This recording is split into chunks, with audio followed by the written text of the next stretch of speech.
Welcome to a team reveal for Supercoach 2024. It's Jords from Fantasy Take TV. So yeah, for this video, I'll go over the team I've come up with. I've had it in the spreadsheet for a few months now and go over that. And then yeah, just quickly touch on the plans for Supercoach 2024. I don't have a lot at the moment, to be honest. Haven't done much planning, but I think we'll do mostly the usual stuff. Just general preseason content. Not sure where the website's at the moment. Haven't really spoken to the boys about it, but I think everyone's been sort of busy at the moment, but we'll get to that. And I'd like to do a few videos to bring other podcasters on this channel, just do like a roundtable, get ideas from other podcasts or group chats, whatever they have. I think that'll be good content because Discord can, sort of lean a certain way. So I think it'll be good to get a different view on things. So that would be nice and good to interact with others too, so hopefully do that. But yeah, we'll get stuck into the team. Not much has been added from trade period. It's pretty boring, not very interesting trade period. Not a lot of good players moved clubs. Felt like a lot of fringe players were the ones that were moving, but regardless, there are some interesting ones which we can touch on. But so yeah, we'll start with the defense, and I was looking at the defense I had in November last year, and my D1, 2 and 3 were Dawson, Sicily, Dacos, and then by round 1 it was Doherty and Ridley, and I think mid-price at D3, so I think it was Elliot Yeo until the debacle that happened. So maybe better to stick with when it's a bit more fresh in the mind, and you don't get too many dumb ideas in your head over the many hours of thinking over pre-season. So hopefully stick to this defense as a base, maybe one or two changes, but yeah, hopefully not get too many ideas in my head. But then again, I think I had Jack McRae and Tom Mitchell and Jack Steele in my starting midfield, and none of those were good starting picks, so can't win them all. But yeah, we'll actually get to the team now. At D1 and D2 of Dacos and Sicily. Every chance they get attention throughout the year, but I just think they're the two best players in this line, along with Sinclair. So do you really want to watch Dacos and not own him? Not really. Sicily is just too good, and I think Hawthorn will be a bit better too, but they didn't recruit a key defender, which sucks for him. But regardless, I think he's a safe top 6. Sinclair's one I'm happy to not pick, but I suppose I've recruited Dow. Does that mean less mid-time for Sinclair? Not sure, maybe. But yeah, seems to score better at halfback, but Sinclair is one where you definitely have, there's no urgency to start him. I just feel somewhat safe with him just because of his form. And I think he's just about to turn 29, which is pushing the 30 age, which isn't great. But as a defender, for the most part, I think that's fine for defenders. So he's in my team at the moment. He could be swapped out for a midfielder depending on structure or somebody else. And then Hayden Young at D4, he's playing midfield, I'm guessing, so put up some good numbers at the back end of the year, so he'll stay at D4. And then just a bunch of rookies. Dan Curtin is one that should get early games if he goes to West Coast, if they trade for him, but regardless, something we'll monitor. He can play key defense or flank from what I've read, and he could even play midfield, but I'm guessing they settle him down back somewhere, so I don't know if he'll be a good scorer or not. It's just something to...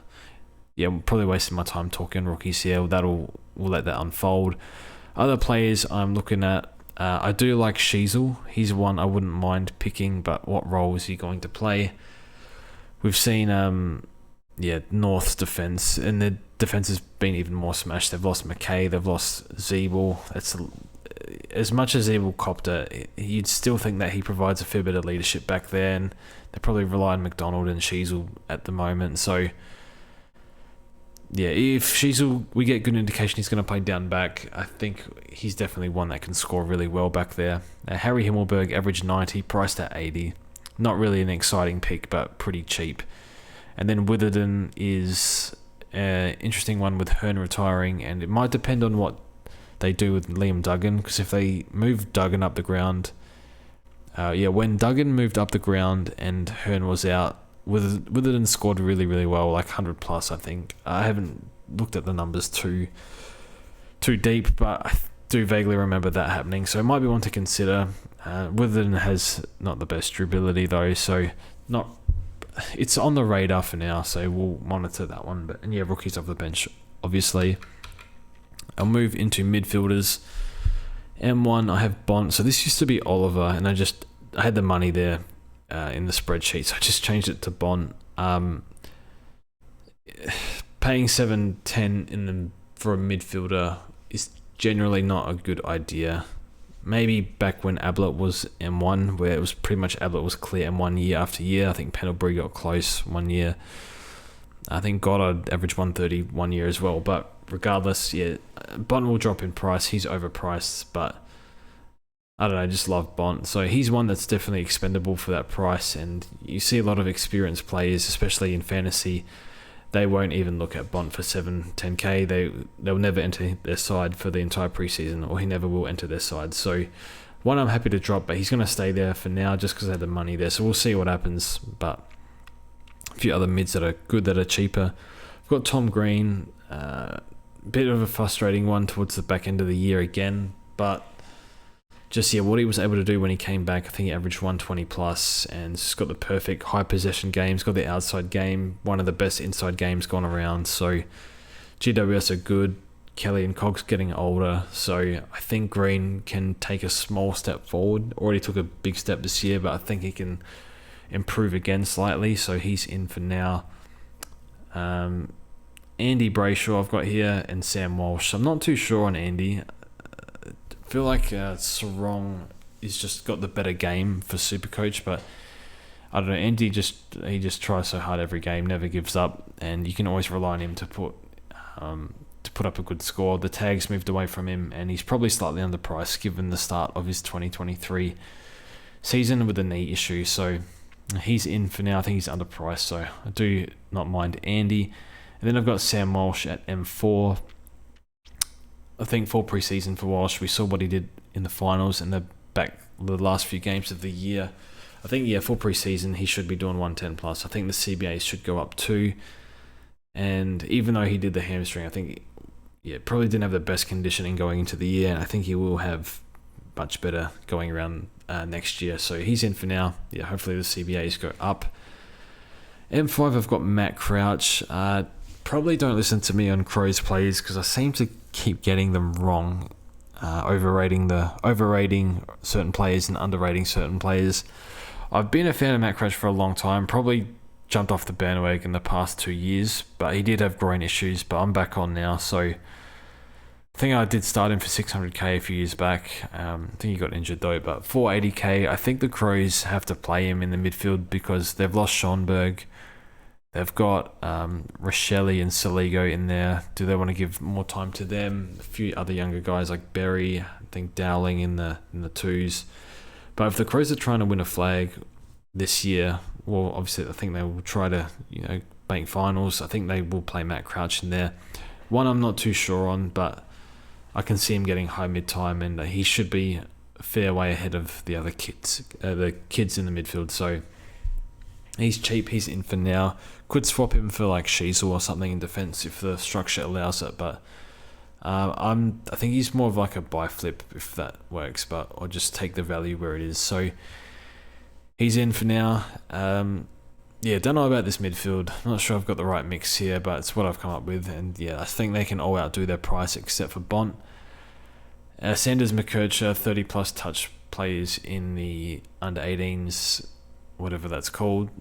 Is it TAC Cup? I can't even remember if it's called TAC Cup anymore. I think Sanders is 35 touches a game, McKercher's 31, and that's for the Alleys who had a really good year in the under 18s. So, whatever, rookies, who cares, but one to watch. And then other mids I'm considering, I think Butters his scoring is off the charts last year, or was off the charts, and Errol's a pretty exciting player. I actually had Errol in until they recruited all these inside mids, which might push Gordon out to the wing a bit more.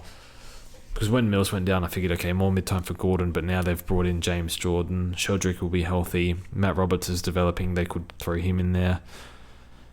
Taylor Adams as well, I think, is signed up to play mid, so he can still score on the wing. Probably better as an inside mid, though. So I do like Gordon. I think he's a good pick.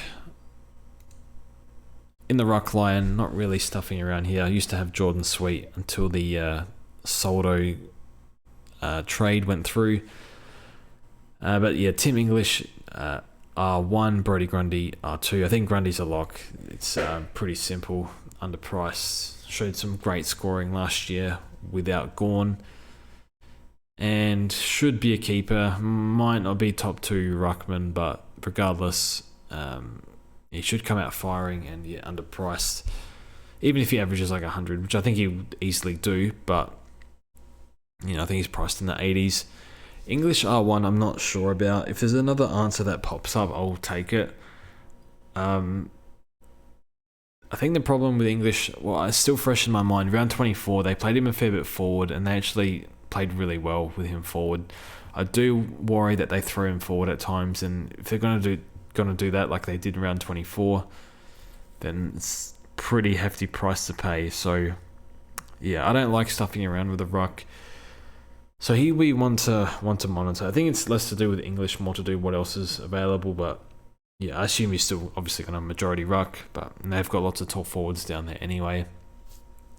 Other rucks I'm considering, Sean Darcy's underpriced. He's one you could look at. You don't know what the split is with Jackson though, so that's a slight concern, plus the durability. Tristan Cherry, 400k. Yeah, I don't know. Looking at the numbers, even he had a few games with high CBAs and he didn't score well. So on the eye, he's okay. Not super impressed. And they've got CCJ, who's not a good ruck to be honest, from what I've seen, but they could do something there and split their time, because Cherry can play a little bit forward. So not sure. I'm not fully comfortable with Cherry there for 400k. And then we got Toby Conway. I think he'll be about 140, 150k. Probably more your R3, but injury prone. But I think he's their ruckman for the future at Geelong. So if he has a big preseason, one to monitor. So yeah, and rucks. I think Grundy will stay there. Conway will stay at R3, assuming he starts round 1, and then. Yeah, the other ruck slot might be a merry-go-round, trying to figure out what to do there. So, because I don't really want to pay for English at that price, but if I have to pay, then whatever. Moving on to the forward line, F1 Sam Flanders. We saw what he could do. He's been doing it in the VFL for years anyway, so he should get decent mid-time, even if he doesn't get heavy mid-minutes at half forward. I don't know, if he gets 30-40% CBAs, he can still probably do 95 to 100 in that role. And honestly, full-time mid, I think he can do 110. I think he can do better than Rao, maybe even Anderson and Tuke as well. He could be the M1 at Gold Coast, but just depends how much mid-time they want to give him, I guess, and how much he can carry on his form from last season. F2, I got Zach Fisher. Should play halfback. Could be a pretty dirty role back there for him. Averaged 28 touches in the 4 games he played at halfback, sharing with Newman, who was scoring really well. He's available as a forward. I think they give him dirty role. Probably gets kick-ins. I think Carlton did drop him from watching. I think he had a few bad turnovers. Might be the reason why they dropped him. And I think Carlton are fairly well stocked for flankers. You got Doherty and Newman and Sard. So no real need for Zach Fisher. But at North, we know North halfbacks have been pretty unbelievably good for Supercoach the past few years. So he's in for now. I think he'll probably stay there, to be honest, until proven otherwise. F3, I got James Harms, traded. He's priced in the 40s, traded to the Bulldogs. Maybe gets a bit of mid-time. I mean, how the hell is that going to work of all clubs to the Dogs? So look, if you get 70s for him and he makes 100 to 150k, that'd be great. That'd be a big win. Hopefully he can make 100k, but it's more you need players to hold down the forward line. Look, I could actually see Harms being moved to sub, which is a bit of a concern. So I'm not super excited about the Harms pick, but it's just one to monitor. We're just trying to fill out the forward line till we figure out what happens. We got like Luke Jackson there, but with Darcy back, I don't want to pay that much for Jackson. We'll touch on Bailey Smith in a second, but other players, I think Harley Reid should be a forward from what I've read. Zane Dersma is pretty talented. Yeah, I really like Dersma as a player, but more your marking forward. I think that's how he'll be used. Can pinch it in the midfield, but he's a rookie, first year, so not expecting big things. But whoever drafts these guys, you think that they play round 1, and then just fill the rest with rookies. The other player I'm considering here is Bailey Smith. I think he's around 440k. Bailey Smith is not quite clear cut on the role. Is he actually an inside midder? Is he actually an inside mid at the Dogs? I'm not too sure. I think that's what he wants. If they don't play him inside mid, they're probably going to lose him at the trade table next year when he's out of contract. So some decisions for Bevo to make there on what he does with Baz. So he's had a few injuries as well, a few niggles, a few off-field issues, like whatever they were. I can't remember, but yeah, he's got the business going as well. Not that that matters for Supercoach, but look, I've always been a big fan of Bailey Smith. When everything clicks, I think he'll be a great player, but has had disposal issues the last few years, which he didn't have in his draft year or his first and second year in the system. So I guess the main thing is just watch out for the role for Bailey Smith. It's always going to be tough at the Dogs, but Treloar and Libba, much older. If injuries come, I think he'll get ample mid-time. So I think that's it for the team. Let me know who you're picking and whatnot, or what content you want to see for next year. And I think that's it. So thank you for watching, and we'll see you guys soon.